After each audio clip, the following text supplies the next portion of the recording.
यो संसारको एउटा यस्तो गाउँ हो जहाँ रातको समयमा घर बाहिर निस्कनु पनि खतरनाक मानिन्छ किनभने यो गाउँ संसारकै सबैभन्दा चिसो ठाउँमध्ये एक हो जहाँ अत्यन्तै खतरनाक हिउँदे आँधी आउने गर्छ।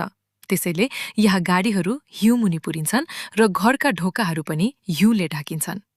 यही कारणले यहाँका मानिसहरू रातको समयमा घरबाट बाहिर निस्कँदैनन्। यदि कसैले घरबाट बाहिर निस्कनै पर्यो भने यो गाउँमा तापक्रम -70 डिग्री सेल्सियस भन्दा पनि तल पुग्न सक्छ र यस्तो चिसोमा केही समयमै मानिसको ज्यान समेत जान सक्छ। त्यसैले यहाँका मानिसहरू रातको समयमा कहिले घर बाहिर ननिस्कने गर्छन्। यदि घरको झ्याल खुला रह्यो भने केही क्षणमै पूरै घरभित्र हिउँ जम्न सक्छ। यही कारणले यहाँ कसैले गल्तीले हाई हिल्स लगायो भने पनि समस्या हुन सक्छ।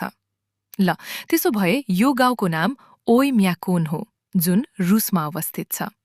यहाँ गाडीको इन्जिन बन्द गरिदियो वा सिसा खोलिदियो भने केही समयमै समस्या हुन सक्छ। गाउँमा सधैँ हिउँ नै हिउँ हुने भएकाले यहाँको तापक्रम अत्यन्तै चिसो रहन्छ। तर यहाँको जीवन केवल मौसमको परीक्षा मात्र होइन, मानिसहरूको जीवनकै सबैभन्दा ठूलो परीक्षा हो। संसारको यस्तै यस्तै सत्य तथ्य हेर्न हामीलाई फलो गर्न नभुल्नुहोला।